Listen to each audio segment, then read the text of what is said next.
Let's go!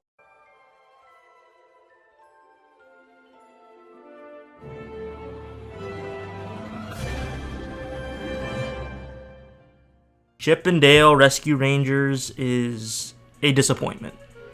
Hello everybody, I'm OCDsaster, and I'm gonna quickly talk about this movie just because I sat through all of it. Yeah, I did that so that way you don't have to. I had to take a break. I did have to separate myself and then realize that there were 30 minutes left when I came back, and I was very upset. So that's basically my review of the movie. It's not good.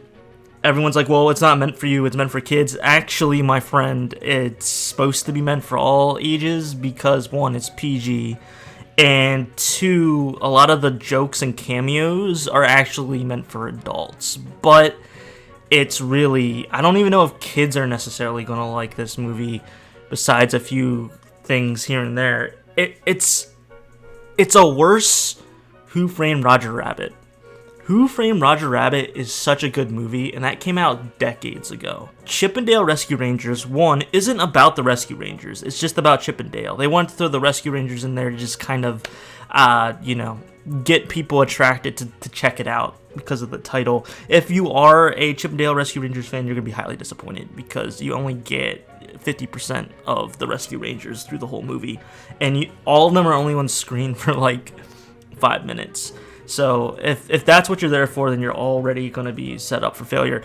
This movie stars John Mulaney and Andy Samberg. Both of them, I don't mind them. I don't despise them. But at the same time, John Mulaney is known for his stand-up, and Andy Samberg is known for, like, Brooklyn Nine-Nine. And, them as voice actors, no. It's like, it just doesn't work. They play themselves, and as Chip and Dale, I can't do it. Like, there's these dramatic scenes that they just can't deliver. John Mulaney plays John Mulaney, voicing, Dale, I think. Yeah, and then, I think I got it mixed up. Yeah, he voices Chip, which is, like, the more serious one, which makes it even worse, because John Mulaney's always talking, like, very ironically. That's his thing. And then, Andy Samberg is Dale. Regardless, their performances were not great. They did not sell me on the characters, which kind of takes me out of the movie already, because they are the freaking leads. I don't know why they casted these two. Oh wait, yes I do. This thing was written by the SNL writers. That's right. So, you already know that that's why this thing went straight to Disney+. They're, just like SNL, they do bits. Each of their scenes are just like bits. So, what I'm thinking of is they were like, we need to do a movie for Disney. Like, Disney's like, hey, can you guys just put something together for us? And they came up with the most basic concept, and then they just filled in that concept with bits throughout the entire movie. And some of the bits, I will admit, I got a chuckle, I laughed, but not nearly as much as I rolled my eyes, sighed, and cringed. It was bad. And I'm not talking like doing Fortnite dances or anything like that. No, from what I could tell, there wasn't even any type of like that kind of, it's just, oh my gosh. Roger Rabbit, Who Framed Roger Rabbit does it way better. I think it's the perfect example to compare the two, and you can, because they literally reference and show Roger Rabbit in this movie. Who Framed Roger Rabbit is a silly movie. It's silly, but it stays in the theme of its world. There's actually two worlds. There's Toontown, and there's like this noir detective kind of vibe, but it stays in that theme, even though they're jokes, even though it's silly. They have adult humor, like the patty cake is absolutely hilarious that I didn't even understand until I was older from Who Framed Roger Rabbit. If you haven't seen Who Framed Roger Rabbit, I definitely recommend you watch that, not Chip and Dale Rescue Rangers. Chip and Dale Rescue Rangers is like, they don't know what, they're trying to be like Who Framed Roger Rabbit, but they're too busy making fun of themselves and being self-aware and having all these cameos that it takes you out. Like, I never felt like I was immersed in this world. I just felt like I was sitting there watching bits and watching just like nostalgia bait, and it's really disappointing because I actually liked the plot for this movie. If you want to watch Chip and Dale Rescue Rangers, I guess this is where you should stop watching, because I'm going to go into spoilers, I'm going to explain some stuff, but Chip 'n Dale Rescue Rangers is basically the premise of Monty, who's the guy with the mustache from the Rescue Rangers. He's addicted to stinky cheese, right? So that's kind of like, I think stinky cheese is like cocaine in this world, because when they actually go there, they joke about it being like a stinky cheese line, and like doing a line, like the best line, which, you know, is a cocaine reference. So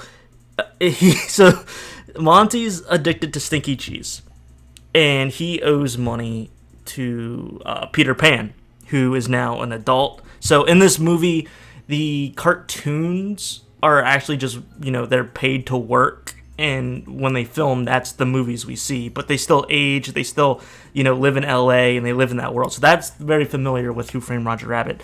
So they so Peter Pan, he grew up, he got exiled, and because he grew up, and they're like, we don't need you anymore. So he got bitter, and so he starts making bootleg cartoons. Basically, it's this whole thing where he kidnaps people, and then he has this machine that will surgically change them and get rid of their like most notable features, so that way they can be bootlegged, and they can make bootleg footage and get money off of that. So being bootlegged is like the equivalent of like what the Dip was in Who Framed Roger Rabbit. And the Dip even makes it appears in the movie. Like, they actually have Dip show up in the movie. So you know, they're like, all right, let's just do Who Framed Roger Rabbit 2.0, throw Chip 'n Dale on it for the kids. Like, so that's like the premise, which I think is actually kind of funny. Like, bootlegging cartoons is like this horrific like thing. They made it look horrifying. Like, when you actually think about it, it's like a surgical thing. It's pretty crazy. But besides that concept, the rest is just, you lose me, because it's supposed to be serious at parts. But like I said, John Mulaney and Andy Samberg, they do not perform those parts well. I laughed, chuckled maybe 2 or 3 times at bits, but the rest of them were just like, why are we doing this bit right now? Why are we doing this extra work? And why aren't we like pushing the story forward? It's literally just a bit, and then at the very end of the bit, a little bit of story thread to lead you into the next bit, and a little bit of story thread, and it's really insulting, honestly. It really is. I don't know where I stand with self-aware humor these days. I feel like it's getting oversaturated. I feel like the movie market is getting oversaturated with overdoing with the cameos, overdoing with the nostalgia bait, and then overdoing with the self-awareness. I think there needs to be a nice balance, a nice flow, and this movie just throws everything at you. Some of it sticks, most of it doesn't, and it's real crazy. It's real insane. It's cool that they have these references in there, but I like references that make sense. I like references that actually fill the world out, and, you know, it's not just there to be there. There's some characters that you see as cameos that make absolutely no sense for this world. Like, yes, they're cartoons and stuff like that, but it's like Ready Player One with its unnecessary amount of references and cameos, mixed with really bad SNL skits in a poorly done Roger Rabbit sequel. It's just a mess.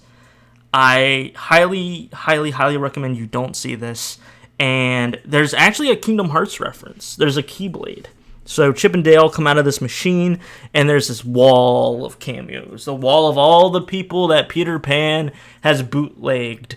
And you see Pikachu's tail, Jimmy Neutron's, hair. There's actually the Keyblade. So Sora got bootlegged, apparently. Which to me doesn't even make sense, because the last time I checked, Kingdom Hearts doesn't actually have a cartoon yet. Unless that's Disney saying, hey, hint, hint, wink, wink, it's coming soon. I'm just messing, by the way. So, yeah, it just made me want to watch Who Framed Roger Rabbit again and just appreciate the art that was that movie. Another thing I want to touch on is that for Who Framed Roger Rabbit, everything was like 2D drawn. Everything was like 2D animation, hand-drawn.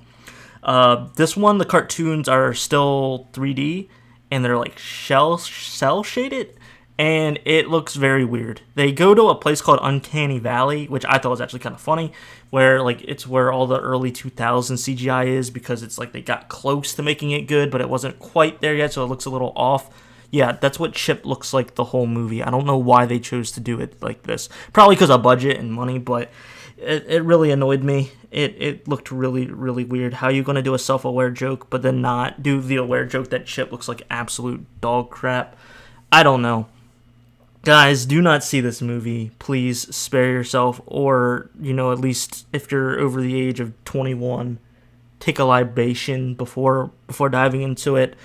I just really want to see Toontown and Kingdom Hearts now. I think that would be cool. I think a lot of people in the comments for my Kingdom Hearts 4 worlds were saying, like, we should do Roger Rabbit Toontown. I'm for it. Like, that would be awesome. It would be kind of like Timeless River, but a little bit different, and they could really have a lot of fun with it, with the way graphics and stuff are going these days. And it'll probably be better than this movie.